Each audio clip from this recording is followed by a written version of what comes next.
Wabarakatuh kepada yang Salam. terhormat Pak Dwi Haryadi dan Bu Jen serta Pak Faisal yang dalam hal ini hari ini berkapasitas sebagai penguji tesis atas nama Muhammad Irfani, Pak Dwi dengan Bu Jen sebagai pembimbingnya. Ya, silakan Pak Irfani langsung saja berdoa terus presentasi.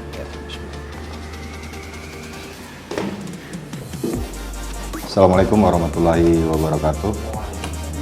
Shalom, salam sejahtera untuk kita semua.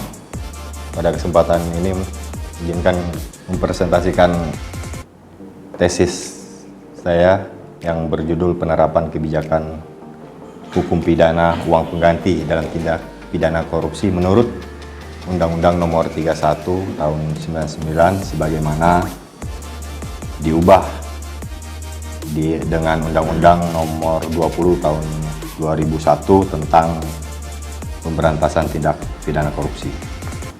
Adapun latar belakang kami untuk penulisan ini, yang pertama itu urgensi penanganan korupsi, di mana korupsi menjadi prioritas utama dalam penegakan hukum di Indonesia. Kemudian pencegahan, pemidanaan, dan pengembalian keadaan seperti semula sangat penting. Kemudian pada poin kedua, unsur delik korupsi. Adapun kerugian keuangan negara sebagai unsur delik dalam pasal 2 ayat 1 dan pasal 3 Undang-Undang Nomor 31 Tahun 99 junto Undang-Undang Nomor 20 Tahun 2001. Uang pengganti sebagai sanksi pidana untuk memenuhi keadilan. Kemudian latar belakang kebijakan pidana uang pengganti dalam kasus korupsi. Uang pengganti sebagai pidana tambahan dengan tujuan memidanakan koruptor agar jera, kemudian mengembalikan uang negara yang telah hilang atau dikorupsi. Kemudian pasal 18 Undang-Undang Tipikor menyebutkan jika terpidana tidak membayar uang pengganti, harta benda dapat disita dan dilelang oleh negara. Kemudian jika harta tidak mencukupi, terpidana dipenjara sebagai pengganti dari uang pengganti. Kemudian masalah disparitas hukuman, tidak ada ukuran konsisten untuk pidana pengganti, berpotensi disparitas yang lebar. Kemudian pentingnya reformulasi kebijakan sanksi alternatif pidana uang pengganti. Adapun rumusan masalah yang kami buat adalah bagaimana penerapan uang penggantinya itu berdasarkan Undang-Undang 31 tahun 99. Kemudian bagaimana formulasi kebijakan alternatif pidana terhadap tidak dibayarnya uang pengganti. Adapun kerangka teori yang kami ambil atau kami gunakan adalah teori efektivitas hukum pidana, kemudian teori kebijakan hukum pidana, dan teori pembaruan hukum pidana. Kemudian untuk metode penelitian, kami menggunakan metode yuridis empiris dan pendekatan kualitatif dengan data yang dikumpulkan melalui penyebaran kuesioner kepada 40 orang narapidana tindak pidana korupsi di Lapas Kelas 2A Pangkal Pinang. Kemudian hasil penelitian yang kami dapat itu mayoritas profil responden itu mayoritas usia produktif pada usia 35 dan sampai dengan 44 tahun, dan sebagian besar berpendidikan tinggi yaitu S1. Kemudian temuan surveinya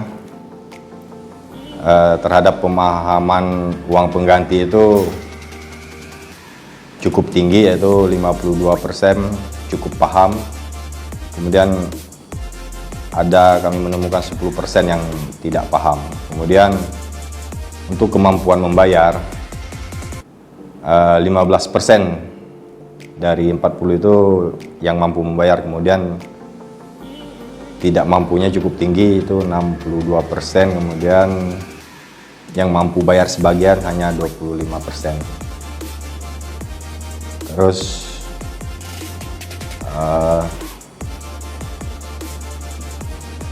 pada poin ketiga itu alternatif uang pengganti, pidana penjara tambahan itu 70%-nya setuju. Kemudian penyitaan aset tidak setuju itu setengah, yaitu 50%. Kemudian untuk reformulasi pembayaran itu 42,5% sangat perlu reformulasi. Formulasi kebijakan alternatif terhadap tidak dibayarnya uang pengganti pada pasal 18 memperkenalkan pidana kerja sosial sebagai alternatif bagi terpidana yang tidak mampu membayar uang pengganti. Pidana kerja sosial bertujuan untuk memberikan kontribusi nyata kepada masyarakat sekaligus memberikan sanksi yang setimpal kepada pelaku tindak pidana korupsi. Reformasinya adalah kerja sosial untuk pelayanan masyarakat yang lamanya disesuaikan dengan tingkat kerugian yang ditimbulkan oleh tindak pidana korupsi. Kemudian untuk bentuk kerja sosialnya sebagai hukuman pidana tambahan, kami membuat 3 poin. Yang pertama pekerjaan umum, kemudian pelayanan di lembaga sosial, kemudian pelayanan di lembaga pemerintahan. Sebagai contoh, untuk pekerjaan umum itu membersihkan jalan, taman, atau fasilitas umum lainnya. Kemudian untuk pelayanan di lembaga sosial itu seperti bekerja di panti jompo, panti asuhan, atau rumah sakit. Kemudian pelayanan di lembaga pemerintahnya bekerja di staf di kantor pemerintahan yang memerlukan tenaga tambahan, seperti membantu mengurus administrasi atau melayani masyarakat. Adapun kesimpulan yang kami simpulkan adalah penerapan uang pengganti ini adalah diperlukan kebijakan alternatif pidana yang lebih efektif dan adil seperti pidana penjara tambahan, penyitaan aset, kombinasi pengurangan uang pengganti dan kerja sosial, program rehabilitasi dan pelatihan kerja, dan kombinasi sebagai alternatif. Formulasi kebijakan alternatifnya kami buat yaitu pidana terhadap tidak dibayar uang pengganti di lapas kelas 2A Pangkal Pinang itu memperkenalkan pidana kerja sosial untuk terpidana yang tidak mampu membayar uang pengganti. Untuk saran diperlukannya penguatan mekanisme implementasi dan pengawasan dalam penerapan uang pengganti untuk memastikan kebijakan ini dilaksanakan secara efektif dan transparan. Untuk itu diperlukan lembaga atau unit khusus yang bertugas mengawasi pelaksanaan kebijakan alternatif tersebut agar tidak disalahgunakan dan dapat memberikan manfaat juga bagi masyarakat. Kemudian untuk regulasinya itu diperdalam dan diperjelas dalam peraturan perundang-undangan ataupun nantinya ke turunannya lagi ke peraturan menteri atau keputusan dirjen tentang jenis pekerjaan sosial, kemudian durasinya dan mekanisme pelaksananya,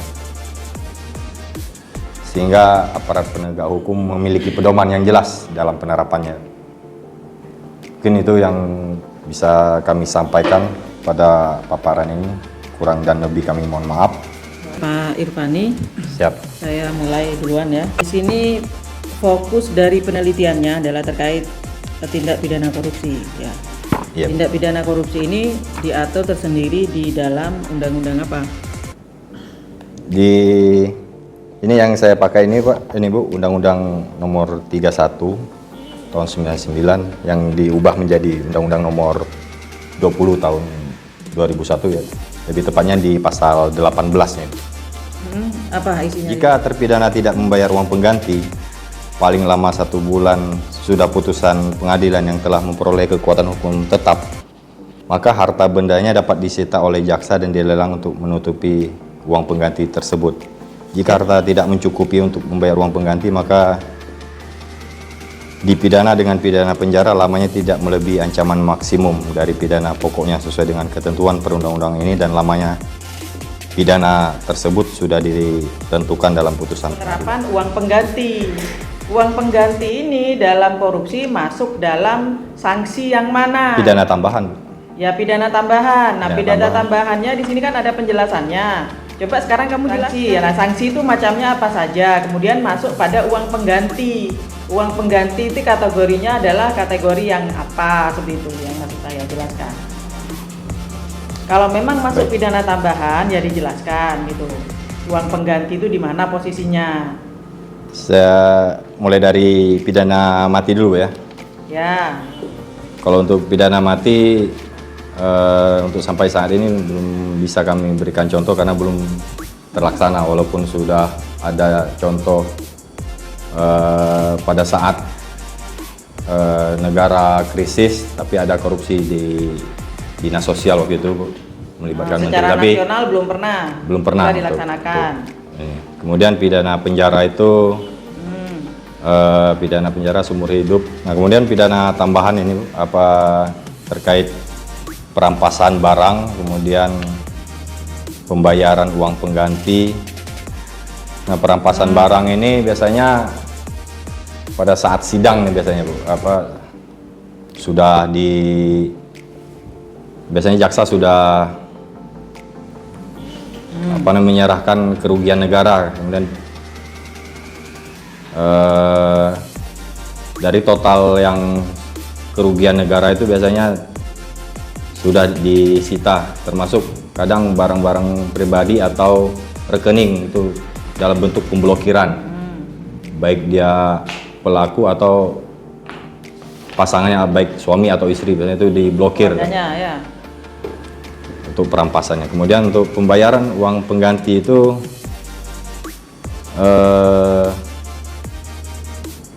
relatif, Bu, biasanya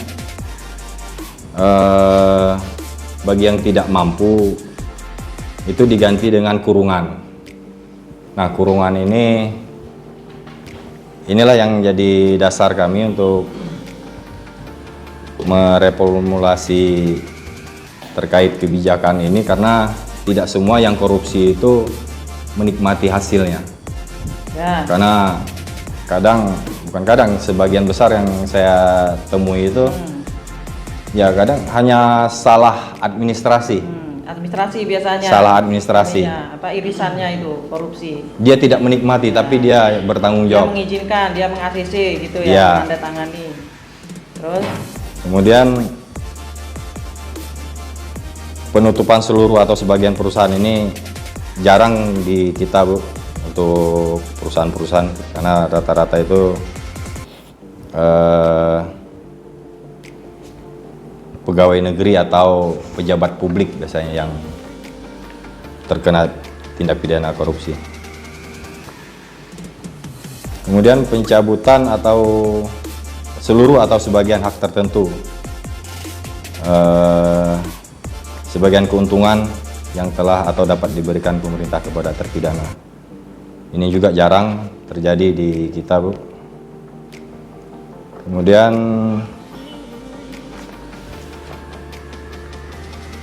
jika terpidana tidak membayar uang pengganti paling lama dalam waktu 1 bulan, putusan pengadilan telah memperoleh kekuatan hukum tetap, maka harta bendanya dapat disita oleh jaksa dan dilelang. Itu biasanya rumah yang dilelang itu, Bu. Karena perhitungan jaksa sekian kerugian negara, nah rumahnya itu disita kemudian dilelang. Nah, ini yang banyak terjadi pada poin 6. Jika terpidana tidak mempunyai harta benda yang mencukupi membayar uang pengganti, maka terpidana dengan pidana penjara yang lamanya tidak memenuhi ancaman maksimum dari pidana pokoknya, dan lamanya pidana tersebut sudah ditentukan dalam putusan pengadilan. Ini sebagai contoh, misalnya uang pengganti 1 miliar tapi harga rumah aja nggak sampai 1 miliar. Kebanyakan tidak mampu bayar uang pengganti seperti itu.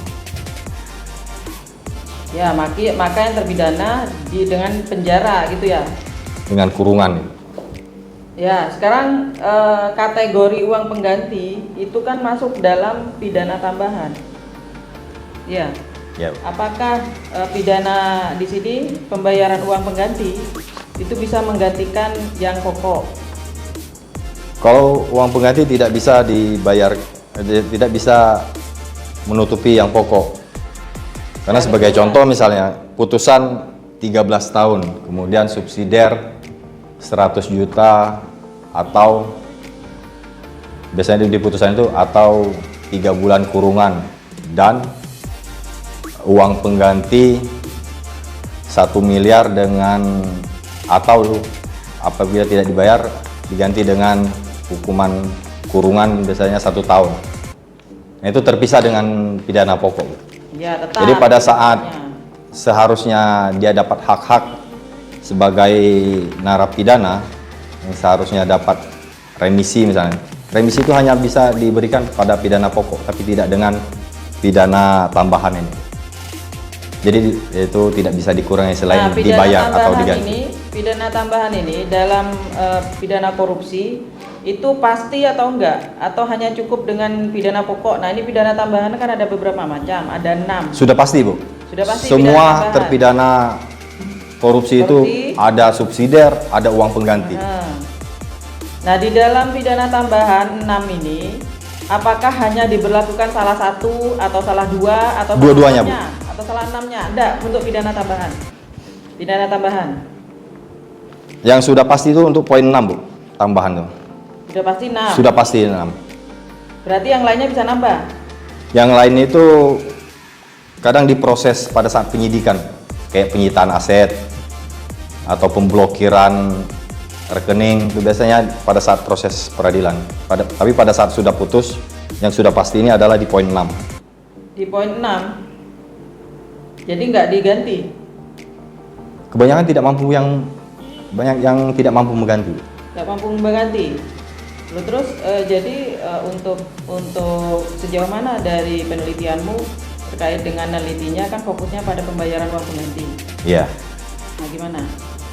Nah, makanya dengan latar itulah saya bertujuan itu untuk mereformulasi ini bahwa bagi yang tidak mampu mengganti ya ada alternatif lain gitu negara. Jangan cuma hanya duduk hanya di penjara atau dikurung sedangkan dia tidak bisa lagi menerima hak-hak dia sebagai warga binaan, sedangkan uang negara malah keluar terus untuk membiayai dia. Lebih baik kita berdayakan, kita manfaatkan yang bermanfaat bagi masyarakat. Sebagai contoh kerja sosial itu. Ini sebenarnya kan dalam pidana tambahan, ini ada pidana tambahan pembayaran uang pengganti yang nomor 2 ya. Pidana tambahan nomor 2 itu di halaman 54 ini tamanmu. Iya. Kemudian kamu menitik beratkan ternyata ya kebanyakan yang nomor 6, Bu, gitu kan. Jadi mereka nggak gantikan biaya tapi lebih memilih mengganti dengan kurungan. Sebenarnya bukan pilihan mereka juga, karena ketidakmampuan mereka yang untuk membayar uang pengganti, makanya mau tidak mau ya dijalani. Mau bayar pakai apa dia kalau seluruh aset dia dijual aja tidak mampu untuk mengganti. Kalau yang subsidiar itu, kalau uang pengganti itu kadang sampai 1 miliar atau 2 miliar. Atau kurungan 1 tahun. Lebih baik menjalani 1 tahun.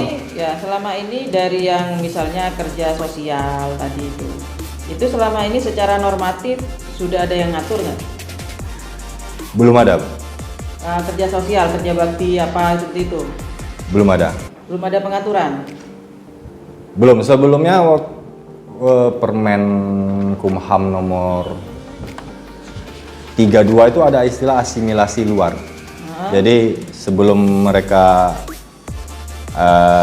menjalani masa pembebasan bersyarat, jadi sebelum 2/3 pada saat setengah dia menjalani sampai ke 2/3 itu dia wajib kerja sosial. Kemudian turunlah Undang-Undang 22 tahun 2000 2022. Kemudian yang lebih berat lagi itu PP 99 tahun 2012. Itu pengetatan terhadap tipikor, terus terhadap narkotika. Jadi yang tadinya kerja sosial itu bisa, akhirnya tidak bisa. Karena harus wajib bayar subsidiar, uang subsidiar atau uang pengganti baru boleh menjalankan asimilasi di luar. Pengetatan itulah yang tadinya jadi kan terkendala. Ibu dari tadi ini kan nanya-nanya ke kamu, ini pengen tahu lah maksud dari tesismu. Di sini kan penerapan uang pengganti, kemudian saya coba mencari uang pengganti ini masuk apa? Oh, masuk pidana tambahan, begitu kan? Nah, masuk pidana tambahan. Nah, pidana tambahan di sini ada beberapa, termasuk yang kamu ambil di sini soal soal uang pengganti. Di awal saya melihat itu banyak yang menjalani subsidiar, banyak yang menjalani uang pengganti kan. Orang-orang ini kan masih menghabiskan uang negara kan, Bu.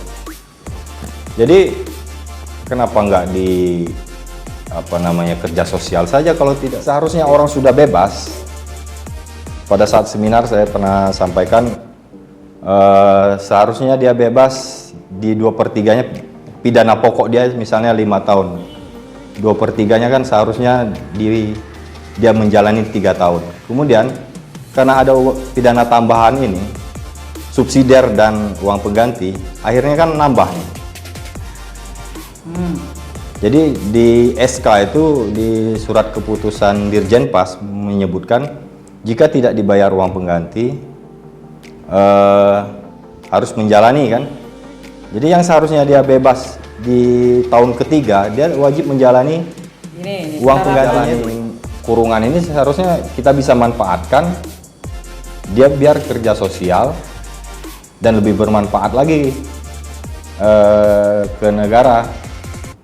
Dan sebagai contoh misalnya, kalau misalnya dia kerja sosial, maksud kami itu dia keluar pagi, balik sore, dan itu kan tidak membebani makan dia lagi, uang negara tidak terbebani. Bahas itu karena kedepannya saya berharap dengan saya membuat ini, kebijakan berikutnya itu agar diperjelas bahwa bagi orang yang tidak mampu membayar uang pengganti, yaitu pidana tambahan ini ya, agar lebih efektif lagi disebutkan di pasalnya atau di turunannya, baik itu PP ataupun nanti permennya, yang dalam hal ini biasanya permen Muhammad Irfani, di mana sore hari ini Kamis tanggal 1 bulan Agustus tahun 2024 jam 1 sampai jam 3 sore di ruang kuliah Progresif Fakultas Hukum sudah melaksanakan sidang tesis atas nama Muhammad Irfani SH, dan dengan demikian dinyatakan lulus tesisnya. Terima kasih.